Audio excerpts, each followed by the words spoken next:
শুভ সকাল বন্ধুরা, তোমরা সবাই কেমন আছো? আশা করি সবাই ভালো আছো, আমরাও ভালো আছি। সকালবেলা ঘুম থেকে উঠে আগে টিফিনের দিকটাই করে নিয়ে তারপরে সোনা বাবাকে রেডি করে নিয়ে তারপরে তো আমরা চলে গিয়েছিলাম সোনা বাবাকে স্কুল থেকে দিয়ে এসে ভাবলাম যে বিছানাটা গুছিয়ে নিই, তারপরে চা খাবো। তারপরে সোনা বাবার পাপা ও চা বসিয়েছিল, ও চা বসানোর পরে আমি বিছানা কাঁথা সব গুছিয়ে নিয়েছিলাম। আর আজকে একটু বালিশের কভারগুলোকে গরম জলেই কাচবো। গরম জল বলতে ওই ট্যাঙ্কির জলই এত গরম হয়ে যায় যে সেই জলে পারলে ঠান্ডা জল মিশিয়ে নিলে আরও ভালো হয়। তাই ভাবলাম যে একটু সকাল সকাল ভিজিয়ে দিই, দুপুরবেলা কেচে নেব। তাই বালিশের কভারগুলোকে চেঞ্জ করে নিলাম। আর এই কভারটা বেড কভারটা তুললাম না, কেননা বেড কভারটা তুলবো একটু ভাবলাম যে যাই হোক দুদিন যাক, তারপরে বেড কভারটা চেঞ্জ করে নেব।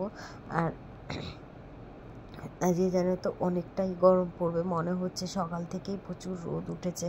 দেখো এখন সকালবেলাটাই মনে হচ্ছে যেন অনেক রোদ। এখনও কিন্তু 8:30 বাজেনি, তাতেই মনে হচ্ছে হাঁটা যাচ্ছে না সেই পায়ের জুতো ছাড়া। আর জুতোগুলো তো যদি রোদের মধ্যে থাকে তাহলে ভীষণ গরম হয়ে যায়। ওর জন্য জুতোগুলোকে আমি সামনে রেখে ছাওয়া জায়গায় রাখার চেষ্টা করি সবসময়। আর সোনা বাবা কী করে, ও তো রোদের মধ্যেই দিয়ে আসে জুতোগুলোকে, কেন কি জানি। আগে ঝাড়পাড় সব দিয়ে তারপরে আমি ঘরটা মুছে নিলাম। ঘরটা পরিষ্কার করে মুছে নিলে পরে না তারপরে রান্নার দিকটায় যাই, কেননা আর বাসনগুলো না রাতে ধুই না। রাতে না খুব গরম লাগে, খাবার পরে না আর ভালো লাগে না যে আবার বাসন ধুই, কেননা সন্ধ্যাবেলা তো ঝাড়টা দিয়ে পরিষ্কার করি। তারপরে সেই ঘুম থেকে উঠে ঝাড়ফাড় দিয়ে তারপরে একটুখানি গায়ে জল ঢেলে নিয়ে তারপরে সন্ধ্যাটা দিই। ঘামের জন্যই গায়ে জল ঢেলে নিই, এমন কোনো নিয়ম নেই যে আমি ঝাড় দিচ্ছি জন্য গায়ে জল ঢেলে নেবো। আর সকালবেলা আজকে আমি ওটস বানিয়েছিলাম সোনার পাপাকেও, একটু দই পটল ছিল ওইটা দিয়ে ওটস দিয়ে দিলাম। শুধু ওটস ও খেতে পারে না, আমি খেয়ে নিতে পারি কিন্তু ওর ভালো লাগে না খেতে। আর ওর জন্য না 2টো পেঁপে নিয়েছিলাম, পাকা পেঁপে। এই গরমের মধ্যে তো পাকা পেঁপেটা ভালো লাগে খেতে মনে হয়, আমি খাই না জানি না। আর এটা হচ্ছে আর মাছ। আর মাছটাকে আমি গরম জল দিয়েই ধুয়ে নিয়েছিলাম, কিন্তু কী জানি কেমন একটা গন্ধ আসছে। এই মাছটার থেকে না কেমন একটা গন্ধ আসে। আগে আমি বিয়ের আগে খেতাম না কখনো আর মাছ। বিয়ের আগে আমি দেখেছি বেশিরভাগ মানুষই বলে আমি আগে এটা খেতাম না ওটা খেতাম না। আমি ভাবি হ্যাঁ সত্যি তো, বিয়ের আগে তো আমিও এটা খেতাম না ওটা খেতাম না।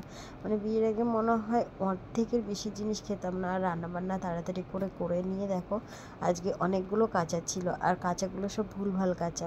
এদিকে বেড কভারগুলো ভেজাতে হবে, সেগুলো যদি আলাদা করে না ভেজে একটা কেমন যেন তেলচিটা গন্ধ হয়ে যায় সবগুলোর সাথে মিশালে। আর এদিকে দেখো একটু ডার্ক কালারের জিনিস আছে যেগুলো থেকে কালার ওঠে, শুধু আলাদা আলাদা করে ভিজিয়ে আলাদা আলাদা করে কেচে এখানে এনে রেখে দিয়েছিলাম। আর বাদ বাকিটা তারপরে একটা বালতির মধ্যে কতবার করে রাখলো, তারপরে স্নান করে একটু ঠাকুর দিয়ে তারপরে আমরা দুজনে খেয়ে নেবো সেটাই ভেবেছিলাম। কিন্তু এসে দেখি সোনা বাবা স্নান করে এসে দেখি সোনা বাবার লেখা হয়নি। সেই ঠাকুরটা দিয়ে অনেকক্ষণ ওর পাশে বসেছিলাম।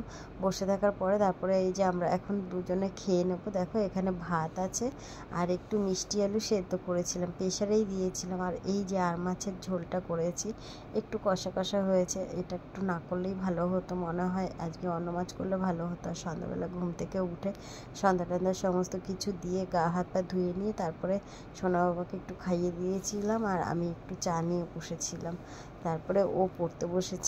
আর কালকে জানো তো ও যে সেই ইসেটা করেছিল, ড্রয়িংটা করেছিল, তার জন্য ও একটা ইসে পেয়েছিল, কিন্তু এই প্রাইজটা দেখানো হয়নি তোমাদের, তাই শেয়ার করে দিলাম।